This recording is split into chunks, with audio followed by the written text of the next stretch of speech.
Thanks to Sida and SIANI, make sure I get it right, for the invitation. When Federica and Luis asked if I wanted to come to Sweden, I said, absolutely, I'd never been before, so I thought it would be a great opportunity to come. Particularly because in 1902, my great-grandfather, Andrew Pearson, and my great-grandmother, Agda Eriksson, left from Västerås, I guess, which is nearby, to move to Omaha, Nebraska, where they were immigrating to. At that time when they left, the agricultural share of GDP in Sweden was 30%, but over half of workers were in the agricultural sector. By the time my father was born in 1930, their grandson, agriculture was 15% of GDP, and the number of workers was about a third. By the time I was born in 1966, it was less than 10% of GDP, and the number of workers was around 15%. Now that my granddaughter's been born, it's 2% of GDP and 2% of workers. The economy's transformed over that time, over 4 or 5 generations since my family left this country. And what we wanted to do is understand this process and to think about, that's looking backwards. That's what's happened in the West, in the US. What we want to do is think forward. What should happen in the future for a lot of these countries? And right now, many of them are in the middle of that process. Now, in doing that, though, we have a slightly different situation. I just spoke about 114 years of history. We've said in 15 years, we are going to eliminate extreme poverty and cut poverty in half in the world. We're going to get rid of undernutrition and malnutrition in the world. And we're going to do that now only 14 years by proactively trying to alter economies. Now, to think about, if we are going to reduce poverty, economies need to change. We can't have 2 billion people as smallholder farmers. We expect that sector to shift. We might expect some land consolidation. We hope that productivity increases. We want these changes to occur. And so thinking about these objectives, these targets that we're to meet, we need to think, how will the economies change? And in doing that, not just in those areas, but also in other areas that are very important. Gender equality, reduced inequalities, decent work, climate action, etc. So not only do we have this challenge of reducing poverty, we have to do it in a context where we're concerned about these other issues. So in doing the Rural Development Report, we came up with 3 questions that we wanted to answer. What are the different pathways of structural and rural transformation across the developing world? Do they match what I just described in Sweden? What are the consequences of transformation for rural poverty reduction and inclusion?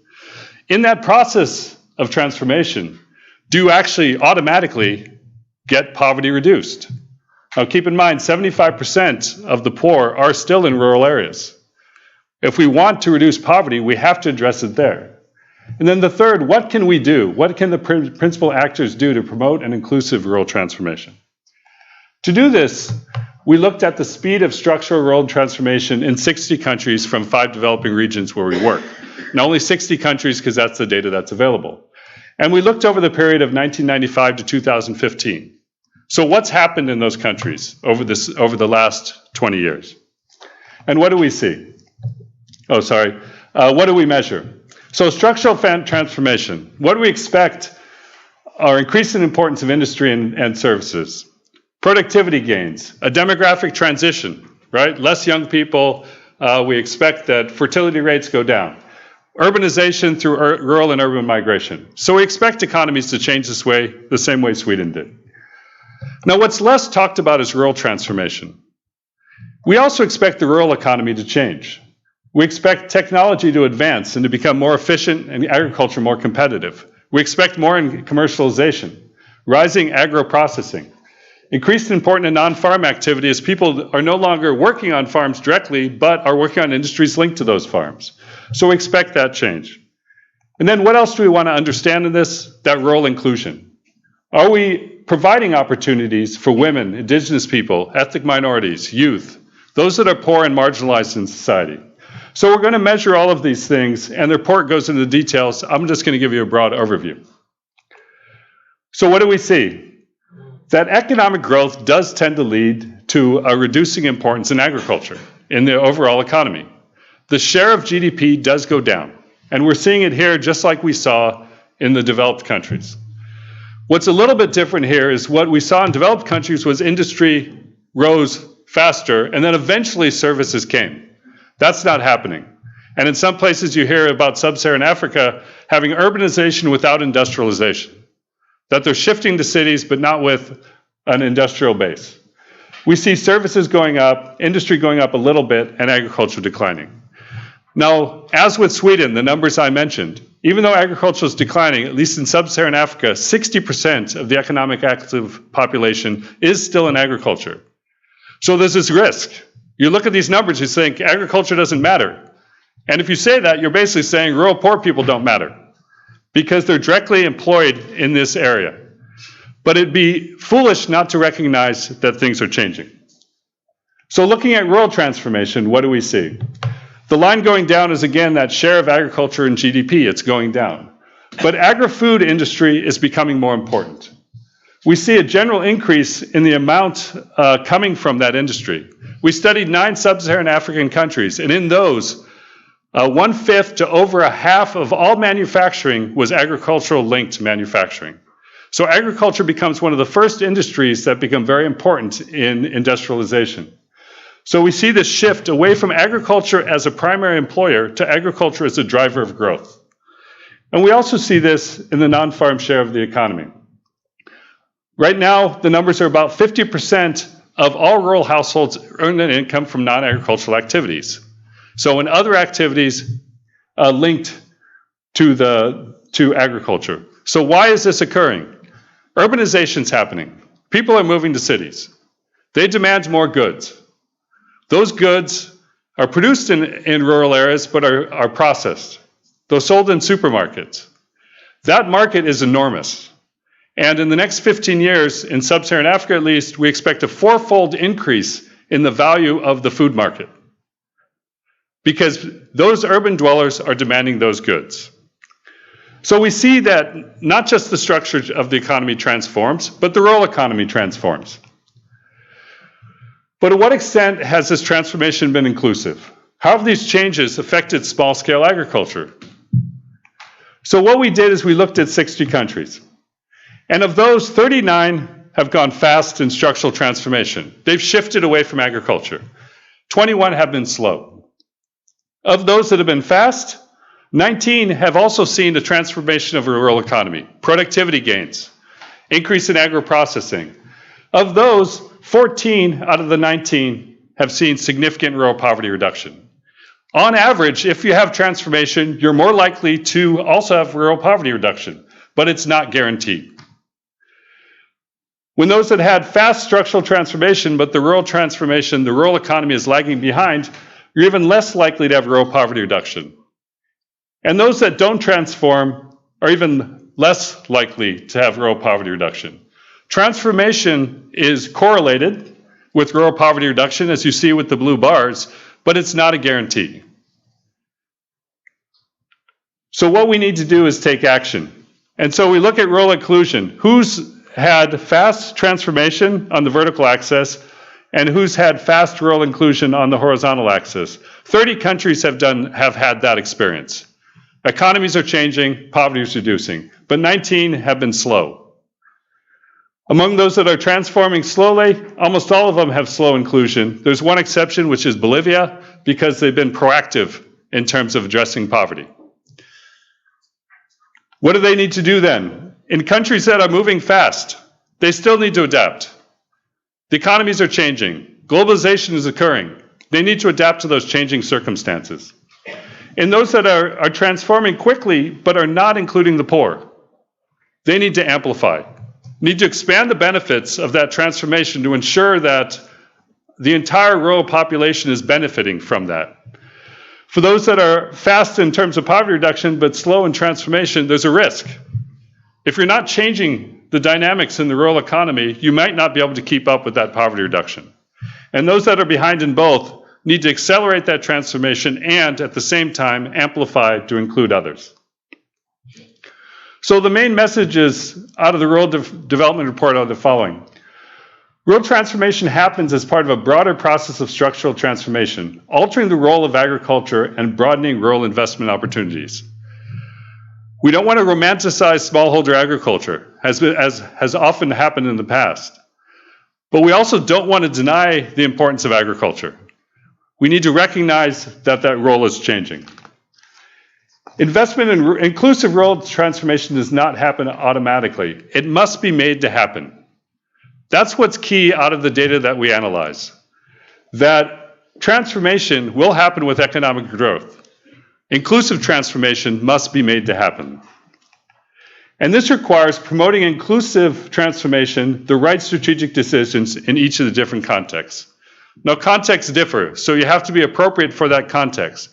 But it is clear that without proactive policies, you're not going to get the objective of inclusive transformation.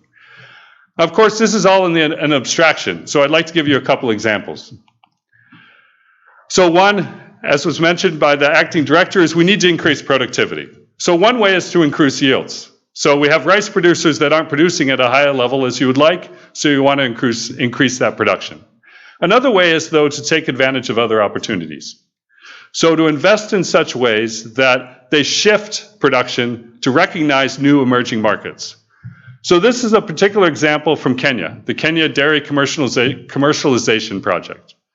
What did we do there? Starting around 2006, we invested in organizing dairy producers. We provided them with technology. So they're creating a cooperative that's working together to produce milk for the Nairobi market. Once they were organized, they started requesting things of the government. Ultimately, that led to 2,000 kilometers of road being invested in. They needed storage facilities, so they got the government to bring in 10 storage facilities for the milk, cold storage to put the milk in. The technology increased the production from 4 liters of milk a day per cow to 12 liters of milk per day, a 3-fold increase. Diseases down 60%. The cost down 25%. Now imagine you have a business that's just tripled their output and reduced cost by 25%. You're doing reasonably well. This is also a driver of growth.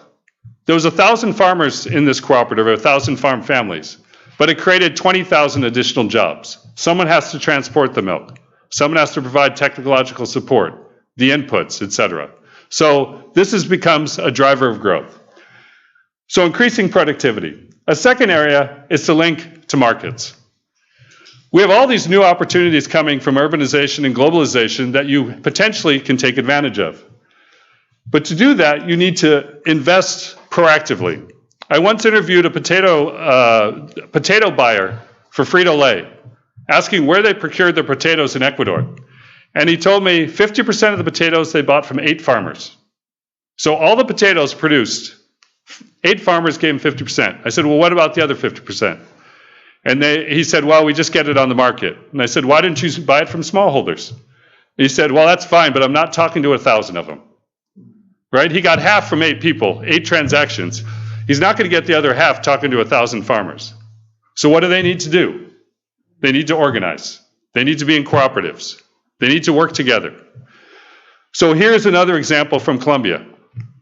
A group of banana producers, about 900 of them, got together to put together a processing facility. They wanted to sell to Dole. If they sold to Dole, they got a 50% increase in price. So they worked in the processing facility, and eventually this built up to quite a business.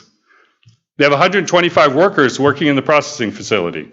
They hire 450 seasonal laborers to help to to take down the bananas.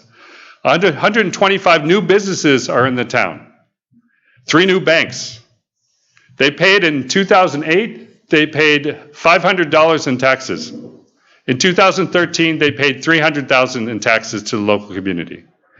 So as a driver of growth, a shift in their ability to earn money. And then lastly, we can't do all of this without carefully considering the natural resource base upon which people build. Investing in land and resource governance institution makes certain that people can be included in the process of development. As one example, we have our land projects. Now, there's a lot of land projects out there, and they tend to make cadastres to give people titles, and they do it broadly across an entire country. IFAD tends to focus in very targeted areas. So what we do is embedded in our projects. So we're doing a value chain project, and we make sure people have land, men and women. And in 129 projects in 58 countries, we've embedded land investment as part of the broader strategy to improve the well-being of those households. So we ensure they have access to that, and we also ensure that they're managing it properly, so that you have the right resource base being preserved over this period. So these are the three areas in which we tend to invest: production, market linkages, resilience. And those are in our strategic framework that we've just put out. Now, we're doing that because we want that inclusive rural transformation. And the way IFAD has evolved over the last few years is more and more in this direction, recognizing that to reach the SDGs, we need to think very carefully about how the rural economy will and needs to change to get rid of poverty. And so we invest strategically to target certain individuals, but also to take advantage of what changes need to be to reach that objective. Thank you.